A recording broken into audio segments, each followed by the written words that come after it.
He unexpected beginning, a bracelet, a stadium, and unrequited courage. The genesis of this remarkable romance traces back to an electrifying summer night at Arrowhead Stadium during Taylor Swift's monumentally successful Eras Tour. Among the thousands of devoted fans singing along to every lyric, swaying to every beat, stood a man with a plan that was equal parts endearing and audacious. Travis Kelce, the Kansas City Chiefs tight end known for his athletic prowess and charismatic personality, had crafted something simple yet profoundly meaningful, a friendship bracelet embedded with his phone number.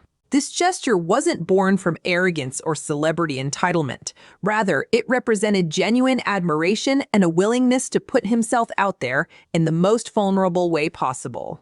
Travis had been captivated by Taylor's artistry, her storytelling, and the magnetic energy she brought to the stage. He wanted to connect, to perhaps share a conversation, maybe grab coffee to see if the woman behind the microphone might find something interesting in the man behind the helmet. However, reality had different plans for that evening. Taylor Swift, pride of her energy and mindful of maintaining boundaries with fans after exhausting performances, doesn't typically engage in meet and greets or backstage encounters with audience members. Travis never got the opportunity to present his carefully crafted bracelet or share the phone number that represented his genuine interest.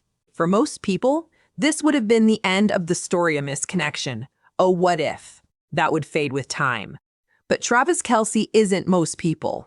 The same determination that makes him exceptional on the football field, the relentless drive that pushes him to catch impossible passes and fight for every yard, refused to let this opportunity slip away entirely. He didn't resort to desperate measures or inappropriate persistence. Instead, he approached the situation with the perfect balance of continued interest and respectful distance, a combination that would eventually prove irresistible. The power of advocacy, friends, colleagues, and unexpected matchmakers.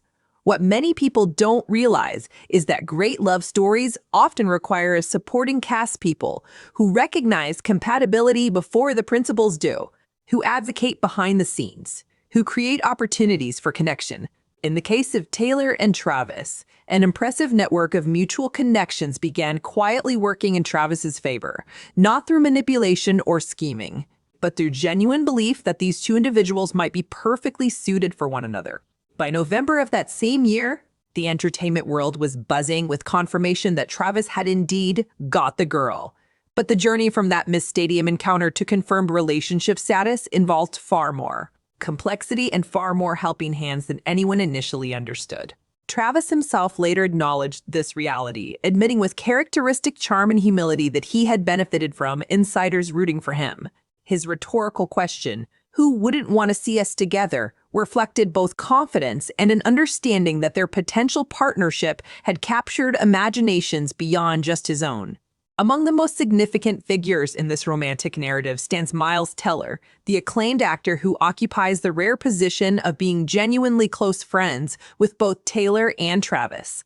The entertainment and sports worlds don't often intersect socially, but Miles represents one of those unique bridges between industries. He and Travis had developed a solid friendship, spending time together on multiple occasions, sharing laughs and building the kind of rapport where honest conversations about life, aspirations, and yes, romantic interests could naturally occur. It's not difficult to imagine scenarios where Taylor's name came up in these conversations. Perhaps Travis expressed his admiration, mentioned his failed bracelet attempt, or simply wondered aloud if someone like Taylor Swift would ever consider dating someone from the sports world. Miles, knowing both individuals well, would have been in the perfect position to provide insight, encouragement, and perhaps most importantly, reassurance that Travis wasn't just another athlete chasing celebrity for ego gratification, but rather a genuinely good person who happened to be interested in another genuinely good person. The connection runs even deeper when you consider Miles Teller's relationship with Taylor's family. He hasn't just attended her concerts as a casual supporter, he's been photographed with Taylor's family members, suggesting a level of trust and closeness that goes beyond typical celebrity acquaintanceship. In Taylor's world, where authenticity is precious and loyalty is paramount, Miles's opinion would carry significant weight. If he mentioned Travis in positive terms, described his character, or even casually suggested Taylor might find him interesting, such endorsement would matter enormously. The web of connections extends further still. Cameron Saunders, one of Taylor's backup dancers and a constant presence during the Eras tour, represents another fascinating link in this chain of fate. Cameron isn't just part of Taylor's professional circle. He's the younger brother of Kalen Saunders, who plays defensive tackle for the Kansas City Chiefs, making him Travis's teammate. This relationship creates a perfect conduit for information, perspective, and gentle advocacy. Cameron would have had countless opportunities to observe Travis in the Chiefs' environment, to hear stories from his brother about Travis's character, work ethic, and personality off the field.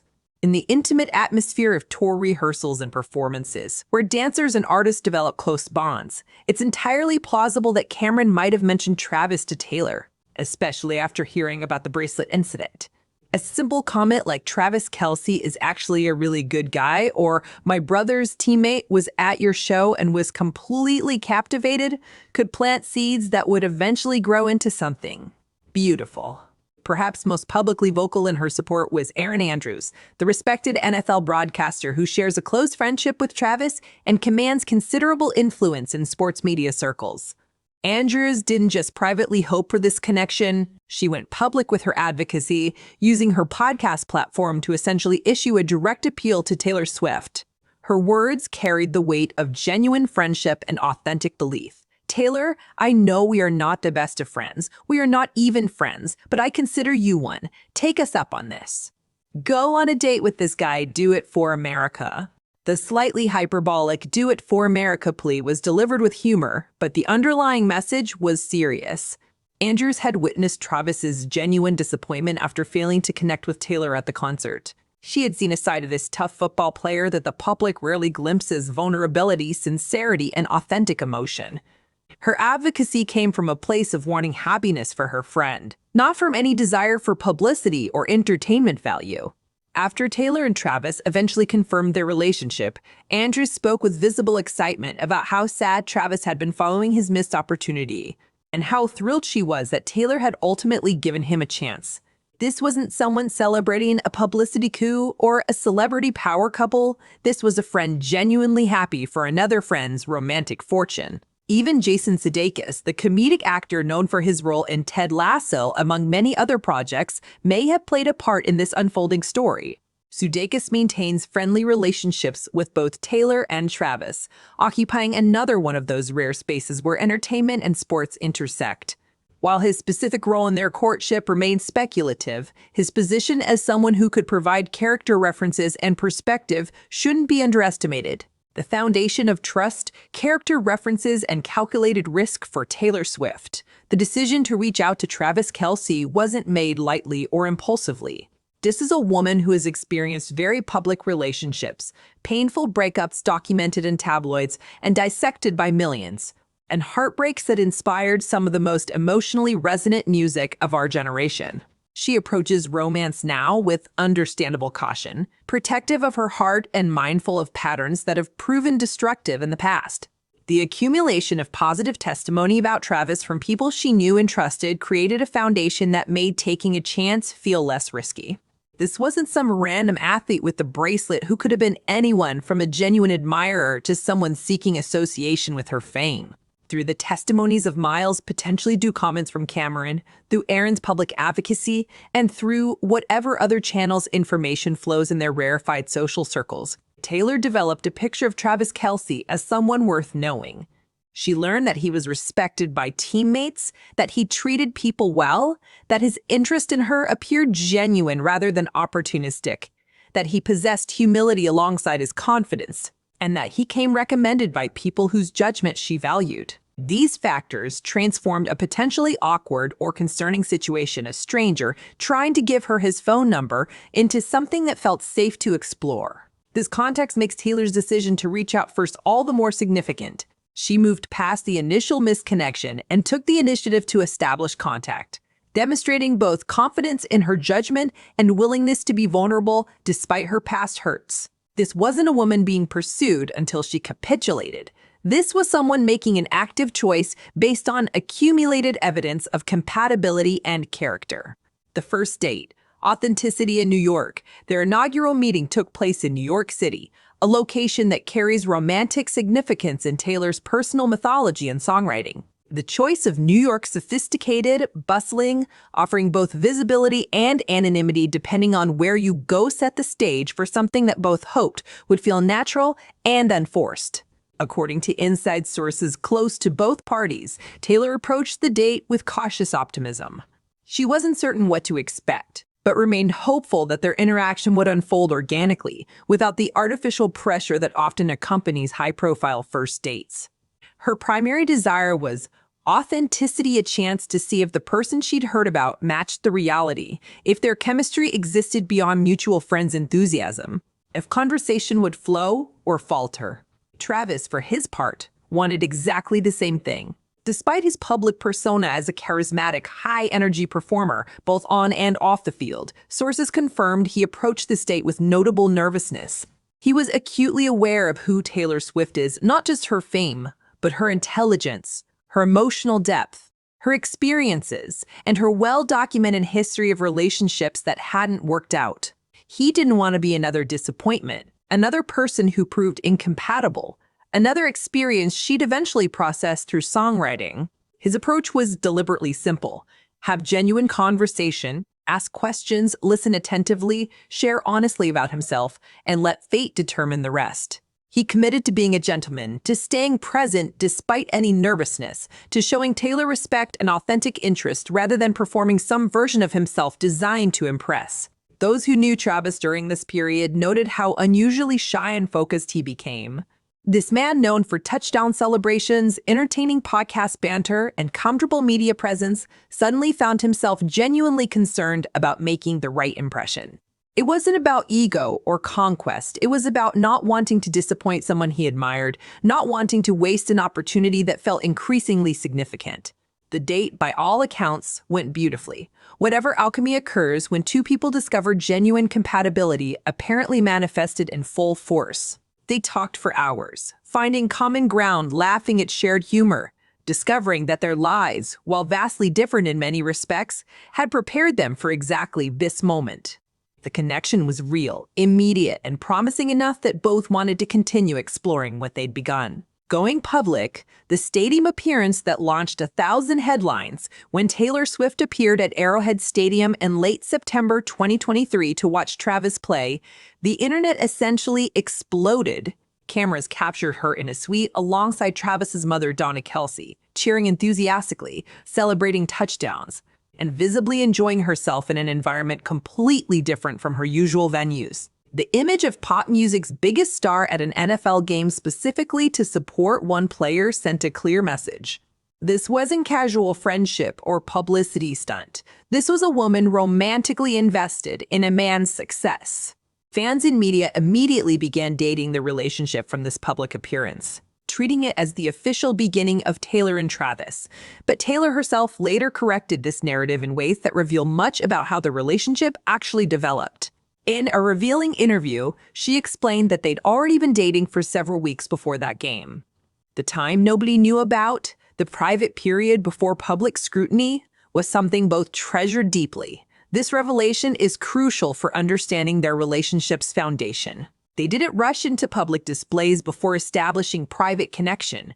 They didn't use their coupling for immediate publicity or mutual career benefit. Instead, they gave themselves the gift of time to know each other without performance, time to discover compatibility without commentary, time to build something real before subjecting it to the intense pressure of public fascination.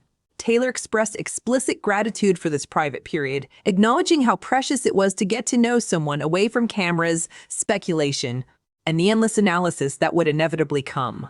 In that protected space, they could be simply Taylor and Travis, not Taylor Swift, the global superstar, and Travis Kelce, NFL champion, but two people exploring whether they might build something meaningful together.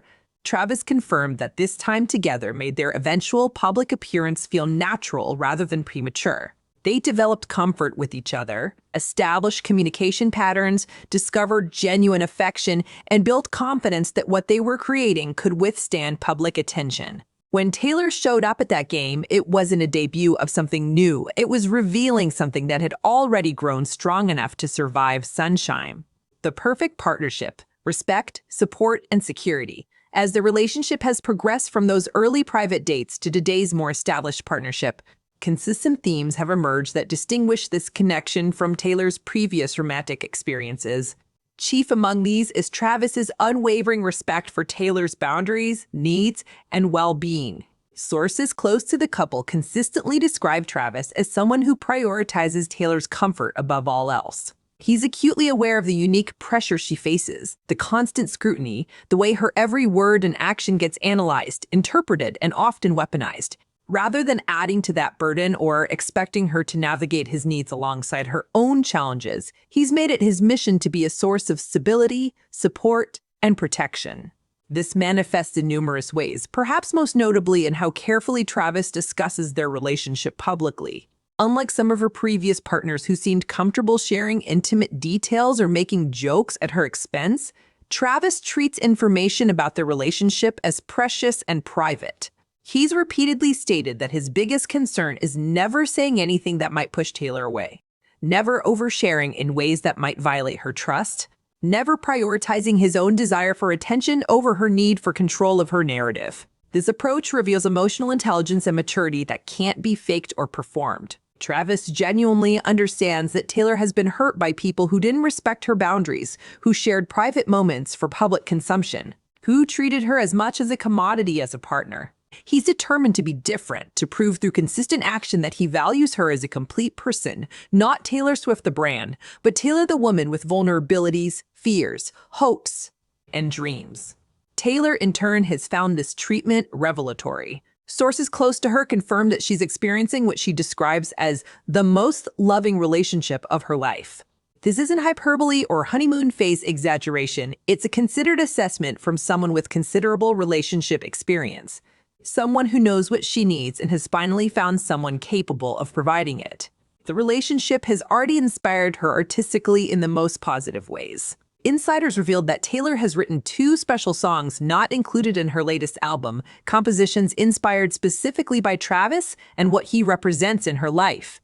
These aren't heartbreak ballads or angry anthems about mistreatment. They're celebrations of finally finding the one, her true partner, someone who loves her without requiring her to diminish herself. This last point carries particular significance given Taylor's history. She's been in relationships where her success, fame, or independence seemed to threaten partners' egos, where accommodating someone else's insecurity meant making herself smaller, quieter, less ambitious. Travis represents the opposite, someone secure enough in his own achievements that he celebrates hers without competition or resentment. Someone who wants her to be fully herself rather than some reduced version that makes him more comfortable. Building a life together, adventures, privacy, and future plans. As both have navigated demanding professional schedules, Taylor with her record-breaking tour and constant creative projects, Travis with football season and all its physical and time demands, they've proven remarkably adept at prioritizing their relationship. This isn't a couple satisfied with occasional meetings squeezed between obligations. They're actively building a shared life, creating memories, and integrating their worlds in meaningful ways. They've taken vacations together with close friends, creating the kind of bonding experiences that deepen relationships beyond surface-level attraction. These trips aren't publicity opportunities or strategic photo shoots. They're genuine attempts to relax, explore, and enjoy each other's company in beautiful settings away from their usual high-pressure environments. They've also supported friends together, notably appearing at Coachella to cheer for Lana Del Rey. This kind of shared social experience, being part of each other's friend groups and supporting the people important to their partner, indicates relationship integration at a deeper level. They're not just dating, they're building a shared community. Perhaps most tellingly, they've deliberately chosen privacy over publicity when it matters. This year, they intentionally skipped the Met Gala, one of fashion's biggest nights in an event where Taylor would typically be expected to appear. The decision was strategic and meaningful. They didn't want to be the center of attention, didn't want to deal with red carpet stress and endless speculation. And Taylor specifically wanted to avoid any potential awkwardness of running into Kim Kardashian, given their complicated history. This choice reveals secure priorities. They value their peace and comfort over publicity opportunities. They'd rather spend quality time together in quiet and comfortable places away from the spotlight than perform their relationship for public consumption. This isn't a couple that needs constant validation through visibility. They're building something real that exists independent of external attention. The future they're envisioning together appears increasingly serious and committed. Inside sources indicate they've had extensive conversations about long-term plans, including marriage and moving in together. These aren't abstract, someday maybe discussions. They're concrete considerations about logistics, timing, and the practicalities of merging their lives more completely. According to those close to the couple, they've reached a point where imagining not being together feels impossible. This isn't naive infatuation or premature certainty. It's the considered conclusion of two mature adults who've found in each other something they've been seeking, perhaps without fully realizing it until now. They've discovered that rare compatibility where admiration, attraction, respect, shared values, and genuine friendship all coexist. Public reception and the question of longevity fan response to their relationship has been overwhelmingly positive, with many expressing genuine happiness for Taylor's apparent contentment. Comments like "Taylor really found her man in Travis," "love it for her," reflect a collective sense that she deserves this happiness after very public heartbreaks and relationships that, whatever their positive aspects, ultimately didn't provide what she needed. Of course, skepticism exists alongside support. Taylor's relationship history includes several high-profile partnerships that seemed promising before ending in ways that inspired some of her most powerful music. Some wonder whether Travis will prove different, whether this relationship can avoid the patterns that doomed previous ones, whether the intense public interest and constant scrutiny will eventually create insurmountable pressure. These questions are fair and understandable. Predicting relationship longevity is impossible, particularly when both parties are public figures with demanding careers, intense schedules, and lives lived partially in the spotlight. What makes someone compatible during a specific season of life might change as circumstances evolve. The pressures that seem manageable in the honeymoon phase might become overwhelming as reality sets in. However, several factors distinguish this relationship from Taylor's previous partnerships in ways that suggest genuine potential for longevity. First, both entered this relationship as fully formed adults with established careers and secure identities. Neither needs the other for fame, validation, or career advancement. They're choosing each other from places of strength rather than need or insecurity. Second, the foundation of mutual respect and careful boundary maintenance that characterizes their interaction suggests emotional maturity often absent in earlier relationships. Travis's consistent prioritization of Taylor's comfort and his careful approach to public discussion demonstrates understanding that relationships require ongoing care and consideration. Third, their shared values around privacy, their ability to create space away from public scrutiny, and their prioritization of genuine connection over performative relationship behavior indicates they're building something sustainable rather than something designed primarily for public consumption. Finally, and perhaps most importantly, Taylor herself seems different in this relationship, more settled, more content, more secure. Those who know her describe someone experiencing love in its healthiest form, without the drama, anxiety, or compromise of self that characterized some previous partnerships. When someone who's experienced as much as Taylor has in relationships expresses that she's found her true partner, that assessment carries weight. Conclusion. A love story still being written, the romance between Taylor Swift and Travis Kelce began with a simple bracelet and an admiring fan in a stadium. Evolved through the advocacy of mutual friends who recognized potential compatibility, blossomed through private dates where genuine connection replaced performance, and has grown into what both describe as partnership characterized by love, respect, and shared vision for the future. Whether this relationship culminates in marriage, whether it provides the lasting partnership both clearly desire, whether it represents the final chapter in Taylor's romantic journey or another valuable but ultimately temporary connection, these questions remain unanswered because the story is still being written. They're living it day by day, navigating the unique challenges of building intimacy while managing extraordinary public lives, and discovering together whether what they've found can endure all the tests that inevitably come. What we can say with confidence is that this relationship, at least at this moment, represents something genuinely different for Taylor. It's providing experiences of respect, support, and security that she's vocally appreciating. It's inspiring her artistically in positive rather than painful ways. It's teaching her that partnership doesn't require diminishment, that love can coexist with ambition, that someone can celebrate her success rather than compete with it.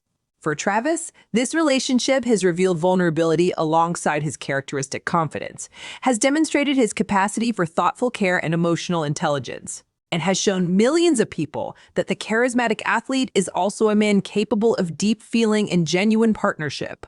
Their story reminds us that love often begins in unexpected places, that timing matters enormously, that sometimes the right person has been worth waiting for, and that building something real requires both passion and patience, both vulnerability and wisdom, both the courage to take chances and the discipline to protect what you're creating. As fans, observers, and romantics ourselves, we can only watch with hope and respect as Taylor Swift and Travis Kelce continue writing their love story one thoughtful choice, one supportive gesture, one shared adventure at a time. Whether it ends in wedding bells or eventual parting, whether it provides a lifetime of partnership or a season of genuine happiness, this relationship has already given Taylor something precious. Evidence that the love she's always written about, the partnership she's always deserved, might actually exist outside of songs and imagination. And perhaps that's the most romantic thing of all, not the guarantee of forever, but the discovery that what you've been seeking, the love that respects who you are and celebrates your fullness rather than requiring your reduction, might be real after all. In Travis Kelce, Taylor Swift appears to have found exactly that, and for now, that beautiful reality is more than enough.